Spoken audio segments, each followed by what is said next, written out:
계몽주의 사상에 매료됐다고 했잖아요. 프랑스 왕정을 나폴레옹이 무너뜨리잖아요. 그래서 새로운 영웅으로 이제 부상을 하죠. 그래서 나폴레옹이 하도 꽂힌 나머지 베토벤이 이 음악 활동의 근거지를 빈에서 파리로 옮겨볼까 고민할 정도였다고 해요. 그러니까 이런 말도 했다고 하는데 지원 씨 한번 읽어주실까요?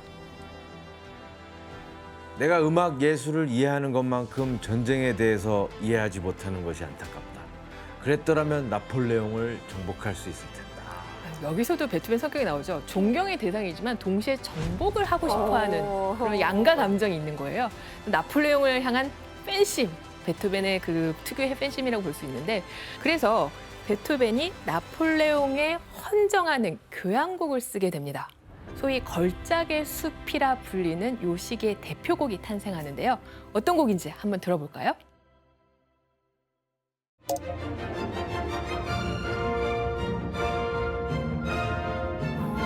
이걸 귀가 안 들리면서 이걸 했어. 저 악기들을 어떻게 다 작곡을 하냐고. 악기가 머릿속에 다 들어가 있는 거, 악기가 있는 거잖아요, 그러니까. 와. 베토벤 교향곡 3번 영웅의 1악장을 들어봤는데 어떠세요? 믿기지가 않아요. 안 들린 상태에서 작곡했다는 게 더 기적이에요. 현란해진 것 같은데? 그러니까요. 그리고 베토벤은 이 교향곡에 굉장한 열정을 쏟아부었는데요. 당시에 하이든이나 모차르트 교향곡만 해도 전곡의 길이가 20분 정도거든요. 근데 이 영웅 교향곡은 50분에 육박합니다. 그런데 이 곡은 결국 나폴레옹에게 헌정되지 않습니다. 왜요? 왜일까요?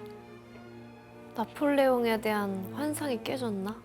네, 그 나폴레옹은 왕정 무너뜨리고 이제 모든 세상 평등하다, 자유, 박애, 평등을 외쳤던 사람이잖아요.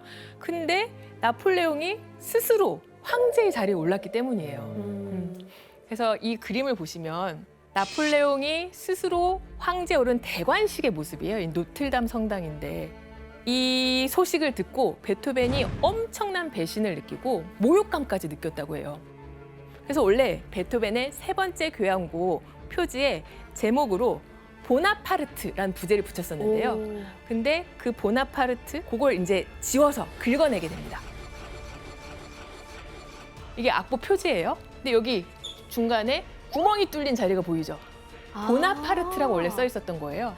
그러니까 영웅의 원제가 보나파르트였던 거네요. 네, 그래서 결국 이 교향곡의 제목을 보나파르트에서 심포니아 에로이카, 그러니까 한 특정 인물을 칭하는 것이 아니라 보편적인 영웅을 기리는 그런 작품으로 출판을 하게 됩니다.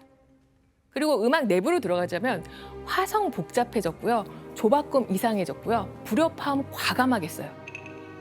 왜냐하면 들리지 않으니까. 그래서 청중들이 이 곡 너무 이상해, 괴상해라고 혹평을 하게 됩니다. 그리고 당연히 파리에 가서 활동하려던 계획도 취소하고 철회했죠.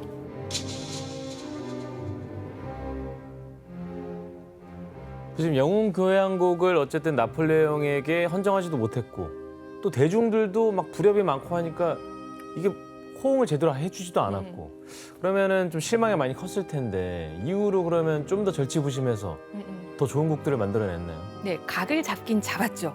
그런데 베토벤 워낙 대중의 취향에 맞춰서 곡을 쓰는 사람이 아니잖아요. 니들이 뭘 알아? 오히려 자신의 개성을 더 뚜렷하게 드러낼 수 있는 그런 방향을 취하게 되는데요. 그래서 1808년 38살의 베토벤은 또다시 불멸의 명곡을 세상에 내놓게 됩니다. 어떤 곡인지 한번 같이 들어볼까요?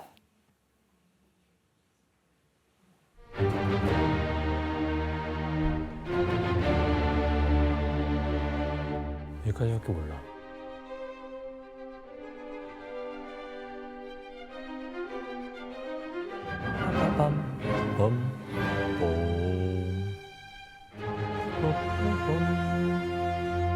지원 씨, 이 테마 어떻게 느껴지세요? 일단 그 기존에 지금 들었던 것보다 되게 깊이가 있게 들려요. 네, 그래서 베토벤의 교향곡 5번 운명은 청력 상실이라는 운명의 불가항력을 극복하려는 의지가 강렬하게 드러났다고 얘기를 하는데, 이 곡을 들을 때 우리가 소파에 이렇게 널브러져서 편안하게 들을 수 있을까요? 기상하긴 해야 될 것 같아요. 그죠? 약간 비장한 마음가짐이 딱 들어요. 아하. 맞아. 네, 그래서 마냥 편안한 멜로디가 아니라 요 운명 모티브, 무거워요, 무거워. 네, 단 4개의 음표로 이루어진 모티브가 3악장, 4악장에도 전혀 다른 음악적 의미를 가지고 등장을 해요.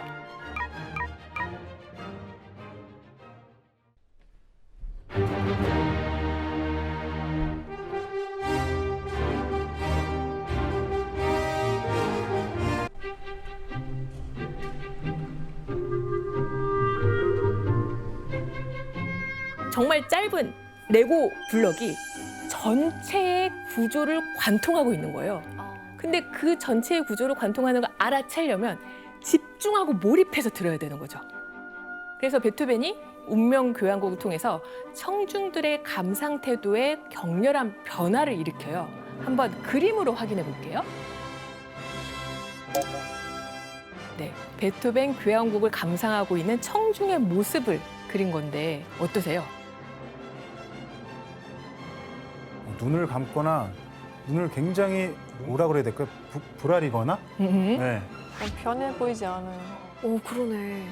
뭔가 심취하면서 듣고 있죠. 그러니까 한음 한음 놓치지 않고 몰입해서 듣게 하는 어떤 강렬하고 심오한 에너지가 이 베토벤 교향곡에 담겨 있는 거예요. 맞아. 그래서 뭐 운명의 노크 소리, 첫문을 열면서 두드리면서 뭐 끝날 때까지 청중의 몰입을 이끌어내는 힘이 굉장하다. 뭐 이런 기록이 있는데요.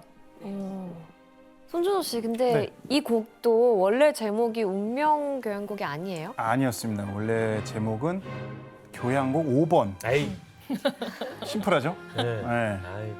근데 베토벤의 추종자였던 안톤 쉰들러라는 사람이 운명은 이렇게 문을 두드린다 라고 말했다고 주장을 했대요. 그래서 이 곡이 운명 교향곡으로 명명이 돼서 불려진다. 예, 이런 얘기가 있더라고요. 따다다단 이런 느낌으로. 네. 어. 아, 그렇죠.